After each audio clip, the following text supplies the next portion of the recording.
Hello दोस्तों, स्वागत है आपका अपने YouTube चैनल पर। आज की हमारी यात्रा है, हम आपको खाटू श्याम जी मंदिर के दर्शन कराएंगे जो राजस्थान में सीकर जिले में है। अगर आप दिल्ली से आते हैं तो दिल्ली से खाटू श्याम जी मंदिर की जो दूरी है वो 478 किलोमीटर है। तो चलिए शुरू करते हैं। आप दिल्ली से अगर ट्रेन में आएंगे तो आप रिंगस स्टेशन पर उतरेंगे।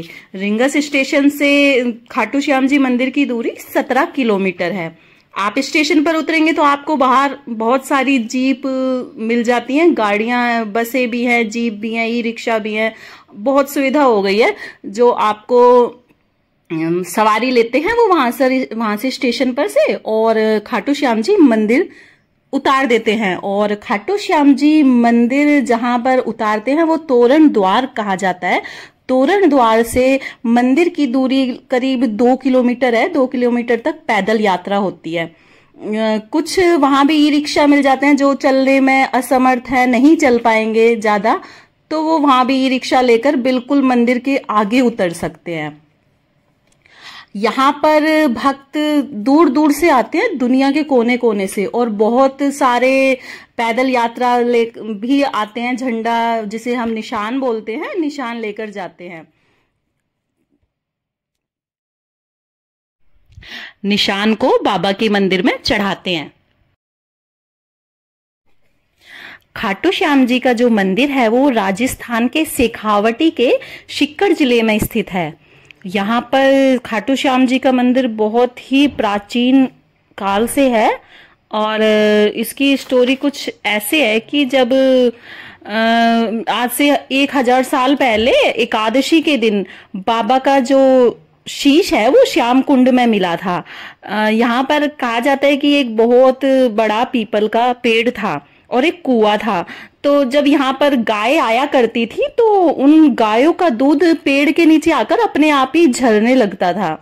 अब ये घटना से गांव वाले सभी हैरान हो गए थे कि भाई ऐसा यहाँ क्यों होता है।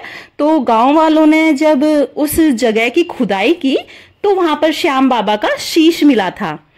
उस समय जो चौहान वंश की रानी थी नर्मदा कंवर, उस शीश को गांव वालों ने रानी जी को सौंप दिया था। फिर बाद में विक्रम संवत में 1084 में देवउठनी एकादशी के दिन उस शीश की स्थापना मंदिर में की गई थी।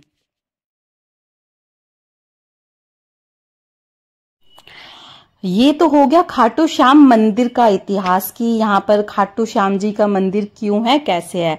अब मैं आपको श्याम जी की कहानी बताऊंगी कि जो ये खाटू श्याम बाबा हैं उनका असली नाम वीर बरबरीक था और उनको खाटू श्याम जी क्यों कहा जाता है, उनको श्याम जी का नाम कैसे मिला। महाभारत काल के समय जब पांडु पुत्रों को वनवास में भेज दिया गया था तो उस समय जंगल में घूमते हुए भीम जो थे उनकी मुलाकात एक हिडिंबा नाम की राक्षसी से हुई थी। हिडिंबा से उन्होंने गंधर्व विवाह किया था और उन दोनों का पुत्र था जिसका नाम था घटोत्कच। घटोत्कच जो था उसकी का गंधर्व विवाह मूलदैत्य की कन्या कामकंटका से हुआ था।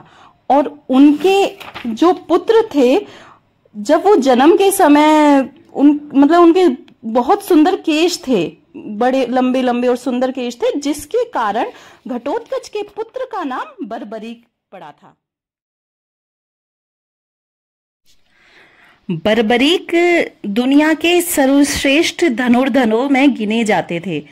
बरबरीक ने देवी की उपासना की थी और उनसे वरदान में 3 बाण प्राप्त हुए थे बरबरीक को, और वो बाण इतने शक्तिशाली थे कि वो पूरे विश्व को समाप्त कर सकते थे। और इसी कारण खाटू श्याम जी को 3 बाणधारी भी कहा जाता है। तब जब महाभारत का युद्ध होना निश्चित हो गया था, क्योंकि युद्ध जो शांति का प्रस्ताव भी कृष्ण जी लेकर गए थे, लेकिन फिर कोई रास्ता नहीं बचा था। सिर्फ एक यही रास्ता था कि भाई निर्णय लेना है तो युद्ध करना ही होगा। तो महाभारत का युद्ध जब निश्चित हुआ और पांडव और कौरवों का साथ देने वाले थे, उन गुटों का भी निर्णय हो गया। कुछ राजा पांडवों के साथ थे, कुछ राजा कौरवों के साथ थे, और वो युद्ध आज तक का भी सबसे बड़ा युद्ध कहा जाता है। तब ये निर्णय हुआ, तो उस समय जो वीर बर्बरीक थे उन्होंने ये घोषणा की थी कि मैं युद्ध में उसका साथ दूंगा जो हारेगा, हारने वाले का सहारा बनूंगा। इस घोषणा का पता जब श्री कृष्ण भगवान जी को चला तो वो चिंतित हो गए, क्योंकि उन्हें ये तो पता था कि कौरव हारेंगे, और कौरव हारेंगे तो बर्बरीक उनकी तरफ से लड़ेंगे, और जब पांडव हारने लगेंगे तो उनकी तरफ से लड़ने लगेंगे। तो इस तरह से तो ना तो युद्ध का कोई परिणाम निकल पाएगा और ना युद्ध कभी समाप्त होगा। तो इस कारण से, इस चिंता की वजह से श्री कृष्ण भगवान वीर बर्बरीक से मिलने गए एक ब्राह्मण का भेष धर के, कि देखें तो सही भाई ये जो इसने घोषणा करी है कितना इसकी बातों में दम है। तो एक पीपल के वृक्ष के नीचे बर्बरीक से कृष्ण भगवान जी मिले। उन्होंने पूछा कि तुम किसकी तरफ से लड़ोगे, तो उन्होंने कहा कि भाई मैं तो, मेरे पास ये 3 बाण हैं और मैं इससे सारी मतलब पूरे युद्ध का निर्णय ही इससे कर सकता हूं, और युद्ध में जो हारेगा मैं उसकी तरफ से लड़ूंगा। कृष्ण जी बोले कि नहीं, तुम्हारे बाणों में इतनी कहाँ शक्ति है, तुम तो बस ऐसे झूठ बोल रहे हो। तो बर्बरीक ने कहा ठीक है, मैं आपको उदाहरण देता हूं, मतलब दिखा देता हूं। तो जो पीपल के जितने भी पत्ते हैं, मेरा एक बाण इन सभी पीपल के पत्तों पर मैं छेद कर देगा।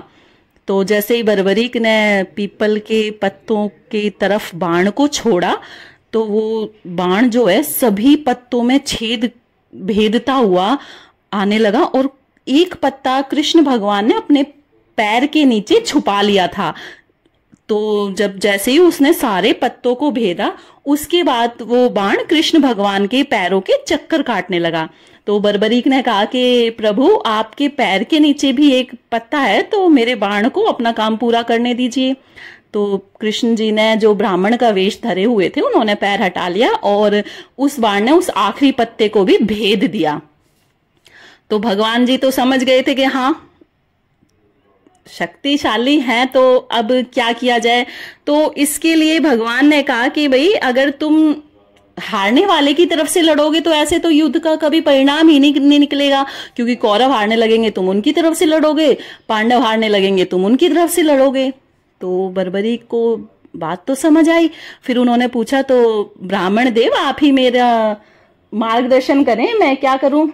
तो कृष्ण भगवान, जो ब्राह्मण का वेश धरे हुए थे, उन्होंने कहा कि ठीक है, लेकिन मुझे तुमसे दान चाहिए, क्या तुम मुझे दान दोगे। तो उन्होंने वचन दिया बर्बरीक ने कि हाँ, आप जो मांगेंगे वो मैं आपको दान में दूंगा। तो कृष्ण भगवान ने कहा मुझे तुम्हारा शीश का दान चाहिए। अब बर्बरीक ने सुनते ही बोले कि ठीक है प्रभु, आपको मेरे शीश का दान चाहिए, मैं दे दूंगा, लेकिन अगर आप शीश का दान मांग रहे हैं तो आप कोई नॉर्मल ब्राह्मण तो है नहीं, तो आप कृपया करें मुझे अपना असली रूप दिखाएं। तो फिर कृष्ण भगवान ने बर्बरीक को अपना विराट रूप दिखाया और उनसे कहा कि मुझे शीश का दान चाहिए, क्योंकि कलयुग में कलयुगी अवतार के रूप में तुम जाने जाओगे। तो बर्बरीक ने अपने शीश का दान कृष्ण भगवान को दिया और उनसे ये वर मांगा कि बस मेरा इतनी इच्छा है कि मैं पूरा महाभारत युद्ध होते देखूं, क्योंकि मैं लड़ तो नहीं पाया। तो कृष्ण भगवान ने बर्बरीक का शीश को एक ऊंचाई के स्थान पर रख दिया था, जहां पर से वो पूरा युद्ध देख पाए। युद्ध विजय होने के पश्चात भी पांडवों में ये होड़ लग गई कि मेरी वजह से युद्ध हुआ, जीते हैं, मेरी वजह से युद्ध जीते हैं। तो कृष्ण भगवान उनका मन का अभिमान दूर करने के लिए बर्बरीक के पास लेकर गए, शीश के पास, और उनसे पूछा कि आप बताओ भैया, आपने तो सारा युद्ध देखा है कि किसकी वजह से जीत हुई। तो बर्बरीक ने कहा कि भाई मैंने तो पूरे महाभारत युद्ध में सिर्फ श्री कृष्ण भगवान को लड़ते हुए देखा है और उनका सुदर्शन चक्र चलते हुए देखा है। इस बात से पांडव जो थे उनका भी अभिमान दूर हो गया और कृष्ण भगवान ने बर्बरीक को यह वरदान दिया कि तुम कलयुग में मेरे रूप में जाने जाओगे, श्याम के रूप में जाने जाओगे, और तुम्हारे मंदिर में आने वाले सभी की जो भी हर जगह से हारा हुआ है ना, उन सभी की मनोकामना तुम्हारे यहाँ के पूरी होगी और तुम हारे का सहारा कहलाओगे। ये था आज का हमारा खाटू जी मंदिर का दर्शन और खाटू श्याम जी का पूरा इतिहास। आशा करती हूँ आपको बहुत अच्छा लगा होगा, पसंद आया होगा। आपके कीमती सुझाव आप हमें कमेंट बॉक्स में दे सकते हैं और वीडियो को लाइक करें, शेयर करें, चैनल को सब्सक्राइब करें। भगवान कृष्ण आप पे आशीर्वाद बनाए रखें। राधे राधे।